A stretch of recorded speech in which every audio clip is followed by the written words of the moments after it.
There's this interesting trend that I've noticed of middle-aged, like 40-plus-year-old women, taking to TikTok and, basically telling their divorce story about how, their perfect man and best friend and, here's why they did it, blah, blah, blah. Basically playing the victim in the chaos that they create. I've posted half a dozen of these in the last week. I'm just gonna share one with you, because they do get rather repetitive, but here's just one example, right? Get some volume and speed this up just a little bit so we get through it a little bit quicker, but here we go. I'm 42 years old. I'm a single mother. Can you hear that okay?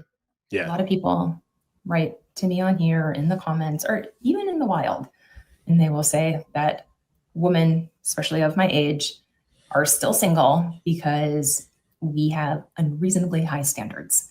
And I don't think it's unreasonable, but I do think and know that our standards are quite high because we've been through enough to know what we want and what we don't want. However, I'm just going to pause it there because she's 42 years old. She's a single mom. This is the kind of gal that you'll come across on a dating app looking for love, the next chapter, finding her person or whatever it is, the lyrics that they use these days with great photography. Like, I think she's probably genuine. I think most people watching will probably say that she's genuinely an attractive woman for 42.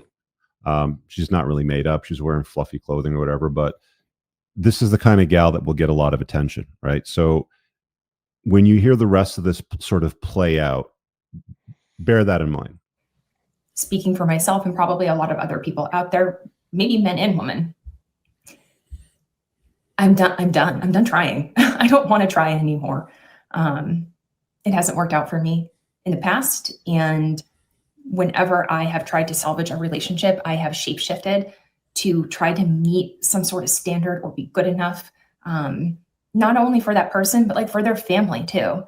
And, especially my last relationship, I kept trying to be a different person all the time. Just, every time I felt something was off or I would feel scrutinized or whatever, I would try to change that part of me to meet who they wanted me to be.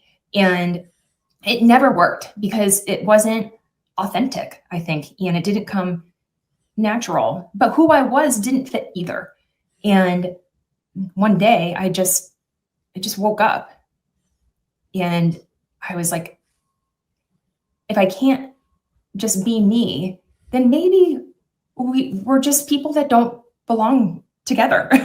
And that's okay. But I'm not doing it anymore. I'm not going to make the effort every time, which I used to. I used to make the effort every time. I would spend majority of the time with, these people and their families, or even like dating. Like I would always be the person to go to that person and to like do the things, make the plans, anything fun, like I would put together. And I'm not just talking about my past relationship. I'm talking about all of them. Like 90% of the time I put in the work. Isn't it interesting that it's everybody else's fault but hers in every single relationship? Like, you notice that pattern, it starts to emerge a lot of the time, right? I tried to make it right. When there was an argument, I came with solutions and a white flag, and it still didn't work. So now I'm just not trying anymore. So if you come to me and, we're dating or whatever, and there's some bumps in the road, that's okay. But I'm not dealing with someone being mean or their drama or anything like that. I'm just not, because all I need and deserve in my life, and you too, is peace. Because I don't need to be rescued. I need to feel safe, and I need to fucking lay down and feel that this person isn't going to add more stress to my life. They will actually help lift it. And that's what you need to be looking for too, if you were in this situation. If you were someone that's like, women are too picky and we expect too much. No, we don't. We just were accepting the bare minimum for so long, and we put in so much effort for so long that now we're just like, and you know what? I did this with my jobs too. And I tried so hard with my last jobs and my last industry. And what happened?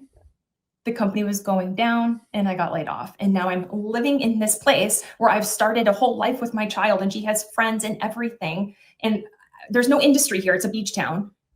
And I have to keep living a life here. And I can't because there's no jobs and no housing. I don't have a house in 3 weeks. I will find one. It's fine. But like, it is wild to me that I'm living somewhere that is harder to live than New York City. And I got there by trying too hard.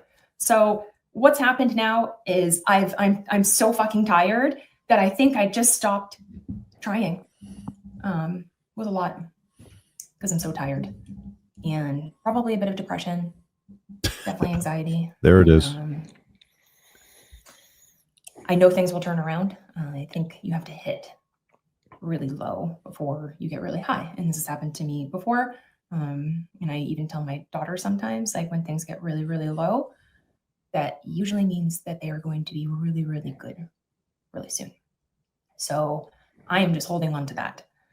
But in the meantime, I'm just trying to fucking pull up my boots and do this life and try to make it work in the most impossible way.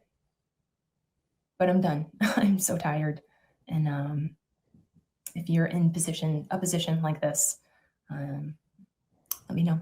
Let me know your. I'm going to stop it there because she's pretty much done. But this is the gal on a dating app that men will compete for, right? Like she'll get hundreds and hundreds of matches. She can't hold down a job or jobs. She doesn't have any housing. She doesn't own a house, so she's a renter. She can't keep a guy around, and every single relationship she's ever had is always fallen apart because it's too much work for her. And here we are, like guys, this is your option. Like this is what you get when you enter the dating market. You get a 42-year-old chick that looks hot probably in her pictures, but her entire life is a train wreck.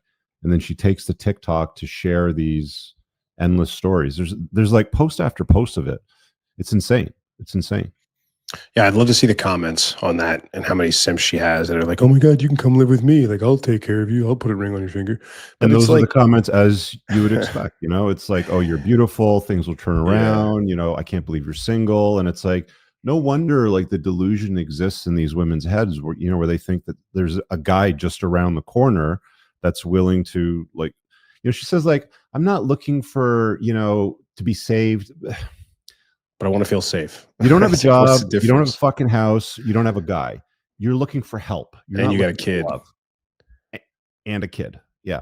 You're looking for help. You're going to be homeless in 3 weeks. Yeah. Right. Like nothing says I don't care anymore. Like a 6-minute long video telling everybody how much you don't care.